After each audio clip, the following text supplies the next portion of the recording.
welcome to the Pulse Collective podcast.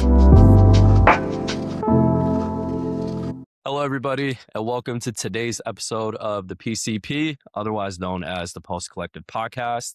Pulse Collective podcast is where we sit down with top business leaders, entrepreneurs, and executives from all across the world and essentially sit down and bring to light all the tips and tricks and trends that are working right now, what's hot and what's not working as well for our viewers to actually gather from. For those of you that are watching or listening for the first time, we are Pulse Collective. We're a growth partner for businesses all across the country.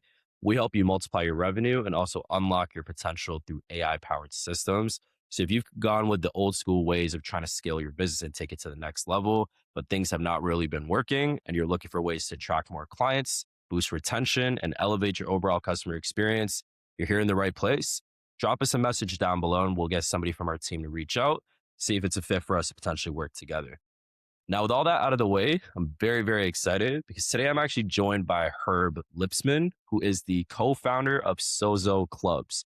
Herb is actually a 49-year veteran of the private club and luxury wellness world, and he was the man that brought it to turn around. If you've heard of the Houstonian before, he's the man behind that entire vision, and I'm very, very excited to see exactly what that experience was like and learn a little bit about a new industry that we haven't really featured quite a bit. So, Herb, I'm very excited to have you on. Welcome to the show.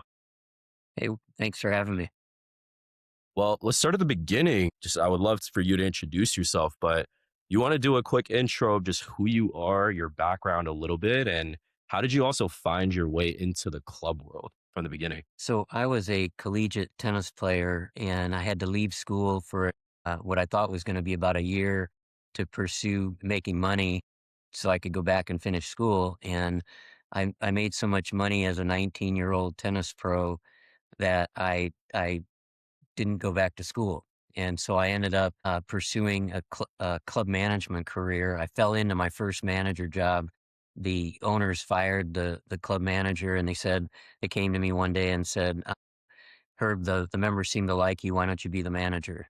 And so I went ahead and just dove in head first. And that was back in the 70s. And I've sort of persevered, grown and learned and persevered through almost 5 decades now of the club and health club and country club industries. And so along the way, I ran several very prestigious clubs, but probably my claim to fame was the one that you mentioned, the Houstonian. I was recruited to come there in 93 and it was coming out of bankruptcy. And I certainly don't deserve the credit for the turnaround myself. There's an incredible team that we put together both at the hotel and the club. This is a resort property. And I was there for about 13 years and it turned into just an incredible success and still is today. Today, that property is the #1 destination resort in Texas. And then along the way, I managed other multi-purpose athletic clubs and also a few of the more prestigious country clubs in the Houston market while I've been here. What was that like? Like, I'm just trying to think about, you're looking at a major club and it's coming out of bankruptcy, and now you're kind of just handed the keys and tasked to essentially just rebuild this thing. So like, what was walking into that like for you? It's a funny story. I remember my very first day because I had to leave my family in another state because my wife at that time, she had a career of her own and our 4 kids. And she said, we're not getting divorced, but we're not coming with you. And so I remember the lonely walk up to the front steps of the Houstonian my first day. And one of the managers from the hotel that had been charged with overseeing the Houstonian during a short interim period when they didn't have a club manager. He comes walking down the steps. He slaps this big chain of keys into my hand, and he said, "Good luck." He goes there, and he used the F word, effing crazy.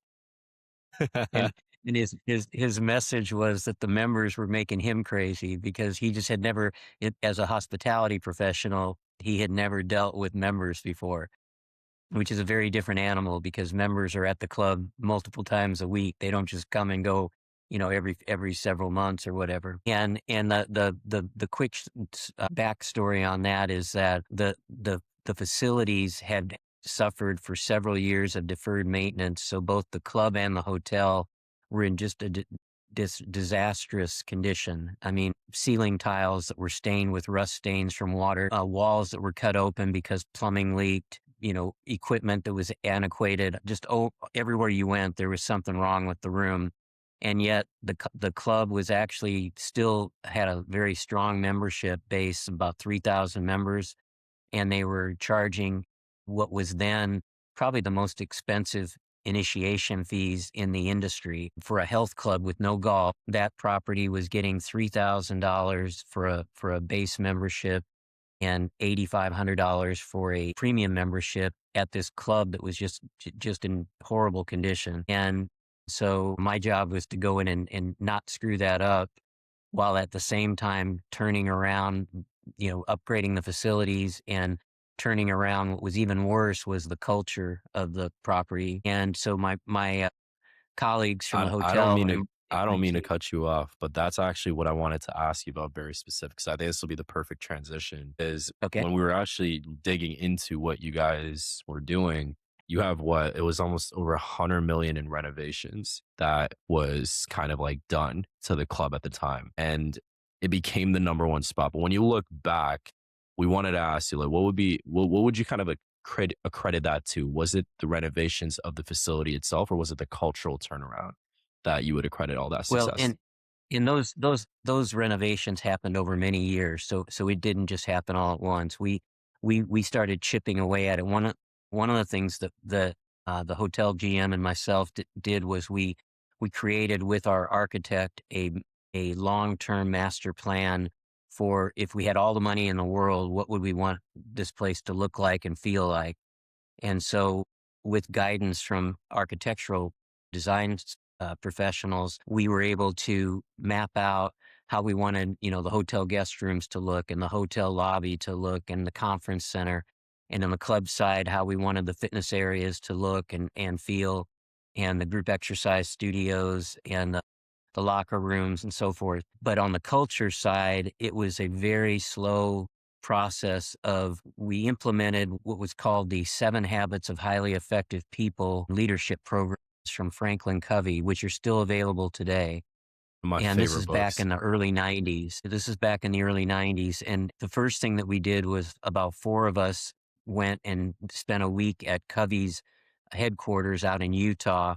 And we all got certified to facilitate the course ourselves. And then we went back to the Houstonian, and the Houstonian, by the way, had about 700 employees at the time, and probably about 70 or 80 managers, department managers, et cetera. And so we first went back and we held classes of about 15 to 20 people and trained the managers on the 7 Habits course, which was a 2.5-day course that you had to pay for the people for their time, and you also had to pay for the course materials to the Covey organization. And then once we had those people trained, we identified another dozen or so to become facilitators like the 4 of us. And we rolled the program out to the entire workforce over the next 2 years. And we couldn't have done it without the financial support of the owner, who's still the owner of that property today. But she believed in us, and so she went along with it, even though she didn't really know much about the program. And what that did was it created a common language. Just months before we started doing this, you'd get in a staff meeting and you'd have 2 managers arguing with each other, and they were both trying to win the argument. Basically, it created a common language where we were able to use the 7 habits as a basis for how we made decisions and how we communicated with one another. And the 7 Habits program, by the way, is about how to be more effective with other people. So the idea is that it trains people not just to be programmed where they're just saying something that you've scripted them to say, but rather to be able to think through the eyes of the person that they're talking to, and be able to speak in a way that's going to be more effective and better received. And it took time. And so little by little, we started chipping away. And one of the things I would tell you is that a number of people self-selected out because they knew that we were taking this approach where we were going to be honest and straightforward, and, put the team first and the organization first and ahead of our own personal wants and needs. And for some people, that wasn't a good fit. And so some of the folks that we wanted to go away went away. Even some that we didn't want to go away chose to move on, having gone through the course.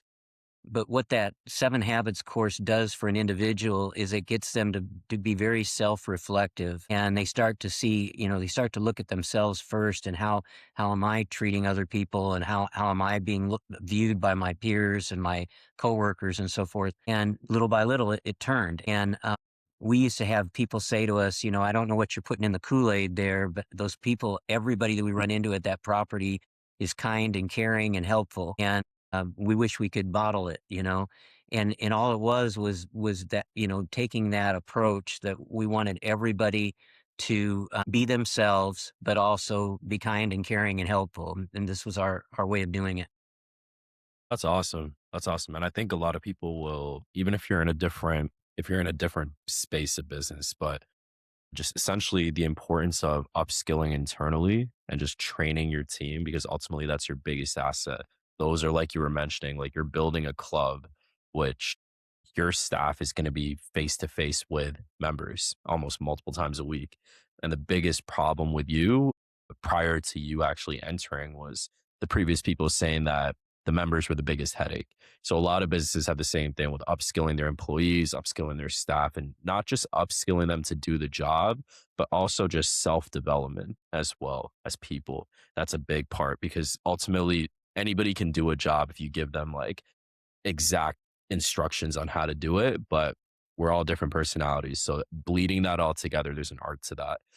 I'm interested though in kind of expanding, because I've looked into the 7 Habits book. Does it kind of, this course that you're talking about, does it essentially go over what's instructed in the book, or is it beyond that as well? Like, is there other It's concepts? beyond, yeah, the course is much, much deeper than the book.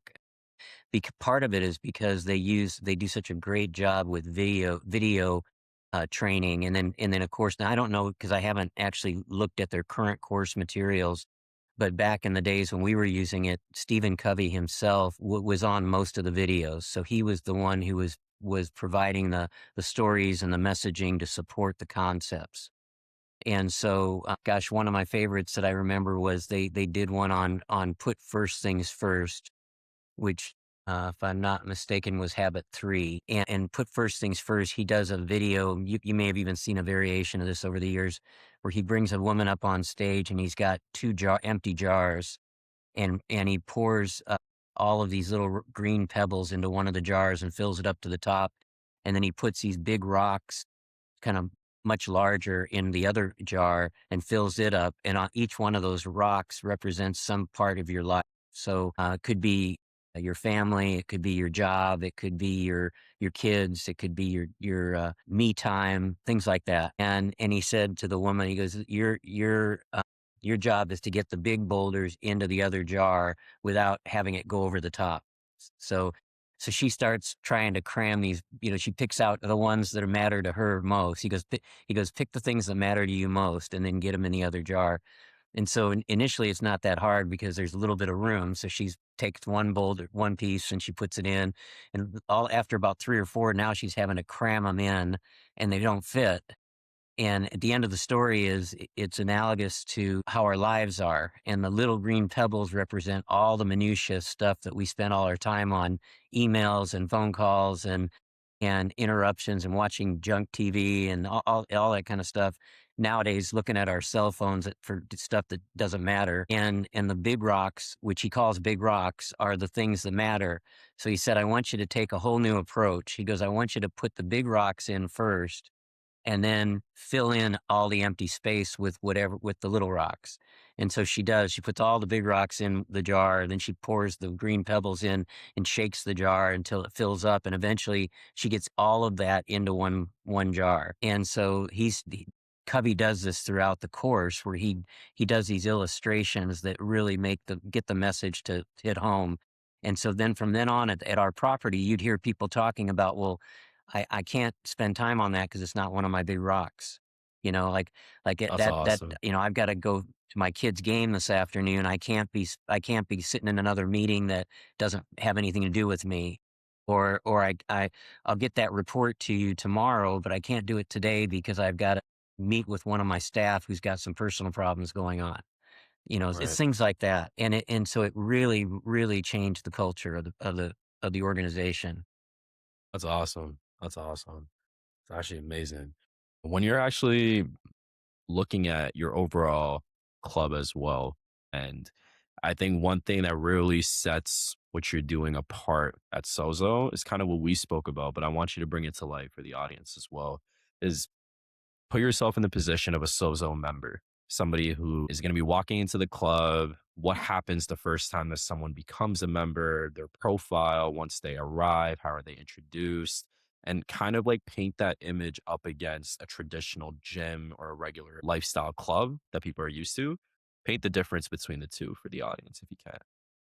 So in most clubs today, and I won't say all, but vast majority, probably 90% plus, every touch point is transactional.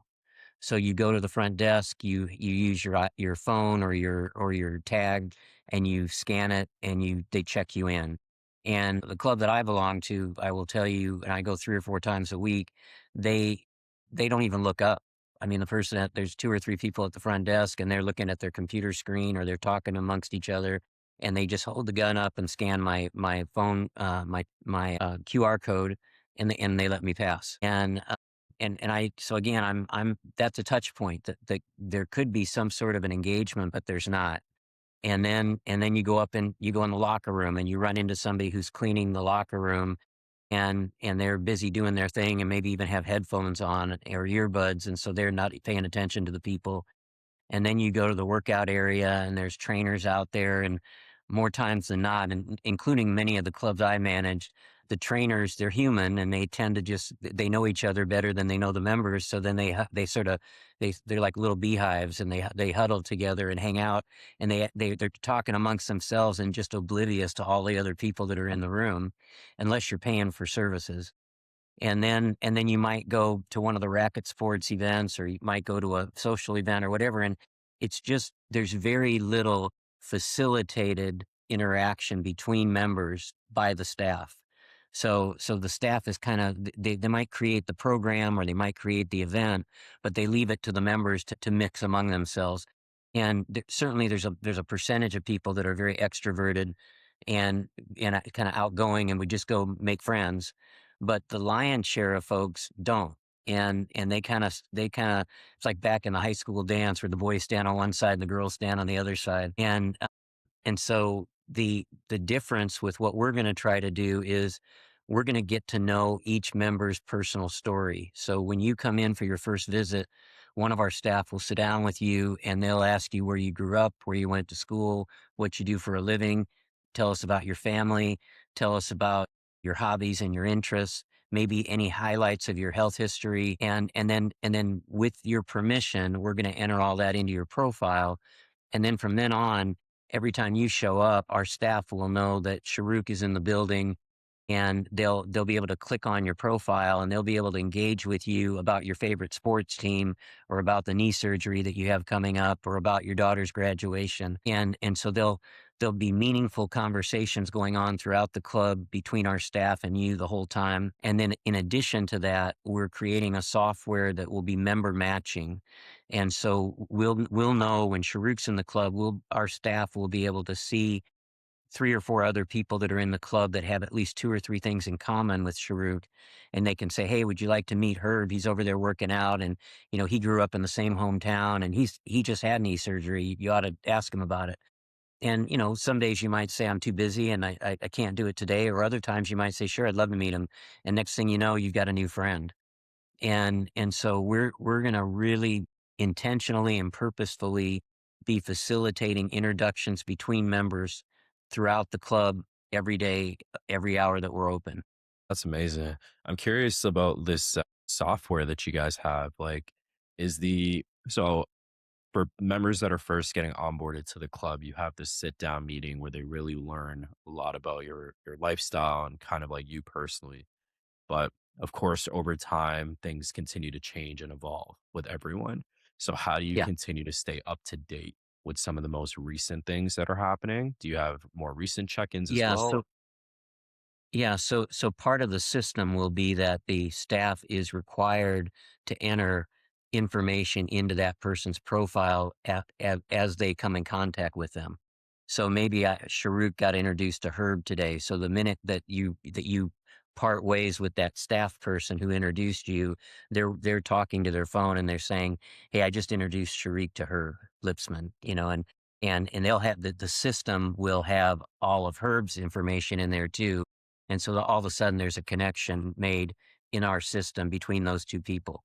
Then it'll say that they're talking about the Houston Texans because Herb's a big Texans fan, and so they're talking about that, and that'll get entered in, and so there will be we're going to train our staff how to use this intelligence that they're gathering about all of our members in a positive way, by the way, not manipulatively, so that we get better and better at knowing our people, and then we can do a better job of helping them find the programs and the products and the services that are most suitable to them.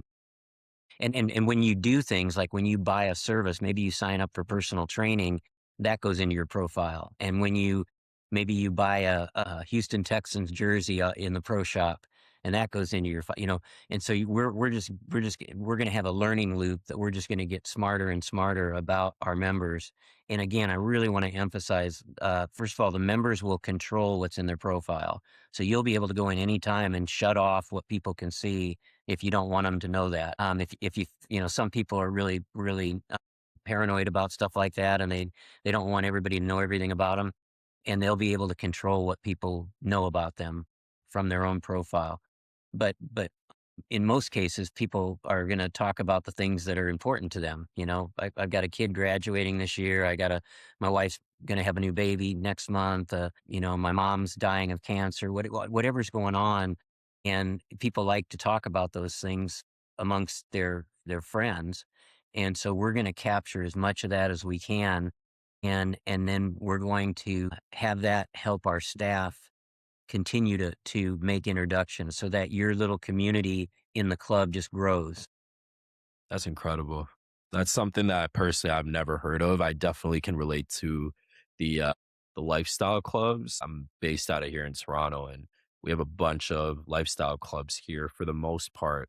Same exact idea. We have like our membership cards on our phone. We scan them in. Nobody really says anything. You kind of just walk in Yeah. and go about your workout and leave. And I've gone to the same gym now for almost 10 years, but I would be lying to you if I said I know more than a handful of people actually at a personal level.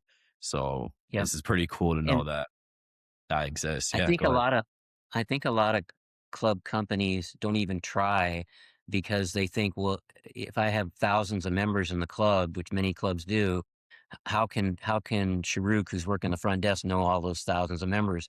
And what they miss is you don't have to know thousands of members. You only have to know the ones who come in when you're there. So you need to know the names and the stories of all the people that you connect with during your shift. And as long as you do that, you're a hero.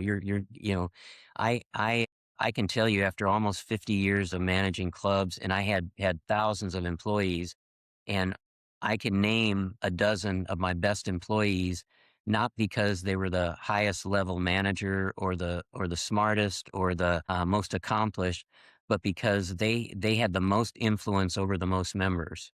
And so in some cases, it was the 5 o'clock in the morning person who opened the club at the front desk who lifted everybody's spirits when they came in half asleep, didn't want to work out. And they would say something to them to get them all pepped up for the day. And in some cases, it was a group exercise instructor that just built a huge following because their personality was bigger than the room, and they made it so much fun for everybody. And in some cases, it was a locker room attendant who would always have a kind word for you. I had two experiences where I had special needs young men that were working for me, one at the Houstonian and one of the Villa Sport clubs. And in both cases, they both had pretty severe learning disabilities, and they were some variation of Down syndrome probably, and and but they were the kindest, friendliest, most high on life people you'd ever want to meet. And they're still both are still working at those clubs. And the one at the Houstonian's been there now 30 plus years. And I would tell you, he's more important to the members that go in the locker room when he works there than any general manager, including me, that's ever been there, because he's a fixture that's been with them all these years now. He always has a kind word. He's always fun, and he lifts your spirits just by coming in contact with him. And so our job in our new clubs is going to be to have as many of those folks that are the type of people that lift people's spirits. They don't have to have disabilities. We'll have some of those folks, but just everybody that's going to work for us are going to be people that make the room a happier place by their presence. That's amazing. I'm curious for these members too. Like, do they have the ability to update their profiles or by themselves through an app, or They will. they will? They will. There'll be some limitations because we don't want, again, we got to be careful, like with the dating sites experience, where people are lying about things or Right. putting stuff into these, so we'll have to kind of navigate through that. But the idea is that they get to present themselves the way they want to present themselves in an honest fashion. I love that. Love that. I think another point that I really wanted to address is kind of like the angle that you guys have taken. I found was very interesting, because beyond just the social awareness and kind of the culture that you guys are building, I feel like everybody in the marketing world nowadays chases the younger crowd and they chase the young audience. Whereas you kind of went the other way with it, towards, I don't want to call them the aging population, but towards like Mature. a more mature audience, right? More. So Yeah. I'm curious, like, is there some insight that you can share on why you chose to go that route, and where do you see the rest? What are you seeing that the rest of the industry might be missing? Well, we think there's a void, and all of us are later in our careers, the three co-founders. So we've been at it a long time, and it's not a new concept that the at least in the United States, there's the aging of America. I went and heard a speaker last year that said the number one birthday in America for the last few years has been age 65. So more people are turning 65 than any other age. And so what that means is that age group is no longer, back when we were, well, I'm a lot older than you are, but back when I was a kid, you thought you were going to live to be 70 or 75, maybe 80 at the limit. And you were going to work until you're 55 to 65, and then you're going to retire, and then you're going to travel and, do things with your grandkids until you die. Right. And now we've learned that 100 may not be the limit, and so now you're not going to be finished when you get to 65. That's maybe the beginning of another chapter in your life. And so we feel like there needs to be places that people, as they age, starting at 30, that they will have a place to go where they can be around other people in a healthy environment. So they can engage in fun, healthy activities, pickleball and swimming and group exercise classes with their friends while they're making new friends. And they're not going to have to navigate what most of the other clubs are dealing with, which is childcare, youth sports, teenagers playing, my wrestling coach in high school used to call it playing grab fanny in the locker room, where they're running around chasing each other, with their towels and stuff. And so having been an operator all these years, I know how much aggravation that activity, which is kids just being kids, but how aggravating that is for many of the adults that are coming and going. And so we're just not going to deal with it. We're going to make it an adult environment. We know that many of our members are going to have children. I have 4 grown kids and 8 grandkids. I love kids. My favorite times with my grandkids. But in the club environment, this is people's getaway, where they get away from all the noise, and they can come and have fun with their friends and relax and sort of be themselves without having to worry about, somebody taking 20-something taking selfies in the mirror in the workout area, or Right. or a teenager, putting shaving cream on the mirrors, things of that nature. And then on top of that, we're going to build such a high trust environment with these people that we're going to be able to help curate the kinds of wellness and longevity information that each member receives based on what they've shared. And so instead of you getting just overwhelmed with all this stuff coming at you every day about what to eat and what not to eat and which type of strength training to do and what not to do and all that, Shahrukh will only get messaging that's been curated and specific to him, so that he'll trust it because it's coming from his trusted club, that he's gotten to know the people, and he has faith in us that we're telling him the right things. I love that. I think one thing that really lacks and I know just personally, like from a business perspective, a lot of people lack the ability to build trust between themselves and their clients. It's kind of just, okay, we'll fulfill XYZ service and this is our client. And then it's just kind of on a recurring basis. And it becomes a P&L kind of calculation at a lot of times. But what I personally admire is the way that you guys are actually making trust a key pillar of what you're doing. And ultimately, once that's established and your culture has been built, everything else is kind of just layers on top of that. But you're kind of cracking down to that first layer. So that's definitely one thing that I think from not just her, but for any business owner out there is really peeling back that orange and going into that first or second layer before you really stack up. It's definitely something to look into. I do have a few questions before we wrap up because this has been a really fun conversation, but we're kind of going into the extended part of this. But I want to get into a few things that I think are really interesting. Was you did tell me that a big part about what you're doing is now you're scaling out to new clubs, and you have a new club that you're actually looking to launch in 2028, I believe. Right now, you're about 2 years out before you even open a single door. You're already building a sense of community and you're building a sense of excitement around this new club. But how do you really create that belonging before there's even a building for people to open up to? Like, what is going behind that messaging and what's going behind that right now? We're going to attempt in this first location to educate the community on what wellness is, what health span is, what longevity means, and how the decisions that we make today are going to impact us for many years to come. And so we're going to be doing it as kind of a community service PR campaign. So the early stages of the next 2 years is going to be to educate the marketplace as to what people should be thinking about, and that we become a trusted thought leader in those areas. And then as we get closer, then we're going to start building our membership base. In our case, we're going to identify people that have, I don't want to even call them influencers, but people that have high profiles in the community, that if they decide to come on and be members early on, that it'll influence others to want to do the same. And so we're going to start building it probably about 18 months out before we open.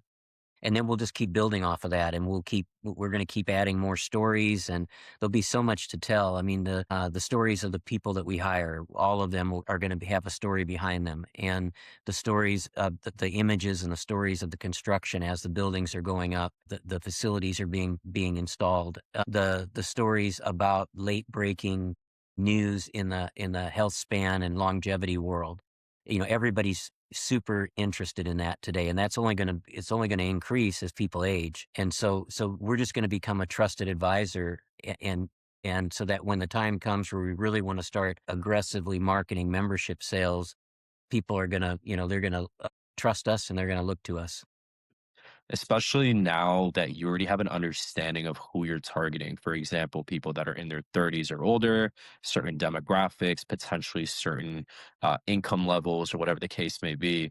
You probably have an understanding of that, and it's much easier to curate targeted content that's actually going to be successful. So definitely, I think the big key takeaway for a lot of people will be understand your market, do a little bit of analysis on what that looks like before you start actually posting content, because it's very easy for your brand image to get lost when you're just posting a ton of content out there. Um, two quick things that I do want to wrap up with, Herb, would be just now that you're kind of 2 years out, if there was like, and I know you're balancing probably so many things right now, but if there's a magic wand that you could just be like, hey, like before we're able to open our doors, if we can get this solid, that we can get fixed up, what's that one thing that you want to get addressed or fixed, or just make sure that it could be a member facing experience? It could be how the messaging gets sent out. You mentioned lifestyle, like actual education and knowledge is a huge piece. So which of those would you say would be the piece that you would want to address first? Gosh, um, we are maybe taking a little different approach to how you just described it, in that we know that we're going to have many different kinds of audiences. And so we're trying to sort of define those audiences. So, for example, one audience are what I call activity tribes. And so activity tribes are like the pickleballers and the yogis who love yoga classes and the lap swimmers who live for their lap swimming. Every community has these folks. And so based on the activities that we're going to offer at our clubs, another one would be mahjong players, which is crazy, but it's the hottest thing in the club world right now. And so we'll have a certain um, targeted messaging that will go out to those groups based on that interest that they have in that particular activity. And then we have all different levels of health and wellness. I didn't mention this earlier, but the marketplace, only about 25% of adults in the United States belong to health clubs and gyms. So 75% do not. And out of that 75% do not, they're not all the same. There's some people that they've gotten so far out of shape that they're embarrassed to go into the club, and they want to wait to join the club once they lose weight. For others, maybe they're the GLP-1 folks that have lost a bunch of weight, and now they know now they're feeling better about how they look, but they know they have to start working on strength training and getting healthier and so forth. Maybe there are people that are, their doctors have told them that they've got some sort of a condition, type 2 diabetes or a heart disease or something, and they've got a hit upside the head that they've got to start taking better care of themselves. So we're gonna be very, very mindful and careful about the messaging that we put out to all of these different groups, and the messaging is going to be about how we can help them. And then hopefully that again, because of our thought leader positioning in the marketplace, they'll believe us and they'll give us a try. That makes sense. That makes sense. And like, I think it's a fair thing to say that it's probably a little bit more difficult and challenging when you don't have one set audience that you're really going after. So there's a lot of nuance involved with that. But if there's one piece of, I guess, advice, because of course you've been in this space for a couple decades, but if you could go back to maybe when you were 20 or 25 years old, around that age, and say you're coming into this space, because there may be people out there that are a lot younger that are trying to get into this space as well. What's one piece of advice that you learned along your entire career that you would give that person? Don't get into this space unless you really genuinely care about people. Don't get into it for the money. Don't get into it because it's the latest fad or any of that sort of thing. One thing that hasn't changed over my decades in the business is the people that excel in this business long term are people who genuinely care about their members and they care about their staff. And it's too hard a work because it's a 365 day, or maybe 364 days a year. Your doors are open. In some cases you're open 24/7, and it's just too hard to work if you don't really enjoy being around the people, because it's a people business. Right. And so I'd tell the sort of the young up and comers to make sure that that's what you want to do. And for some people, they don't want to do that. They get irritated the minute somebody looks cross-eyed at them or complains about something or whatever. Then they get defensive. But that's, the members. The members don't pay your paycheck; that the owners do. But the Yeah, members are the reason that there is a paycheck. that's very true. It's very, very true. Herb, just to wrap up, I know we're over our time here, but if you just want to let everybody know where they can find you online, Sure. just plug that in right now as well. Yeah, so it's Herb, Herb Lipsman, Lipsman, at Sozo, Sozo Clubs, CLUBS.com. And Sozo Clubs has a website, sozoclubs.com. And love to hear from people that have an interest in what we're doing. It's amazing. Make sure to check them out, guys. Very, very, very, very unique story, and also just what they're building out here. But definitely, Herb, it's been an absolute pleasure to hear a little bit about your insights. You're very obviously experienced in the space, and thanks so much for taking the time today. My pleasure. I enjoyed it. Take care. Thanks.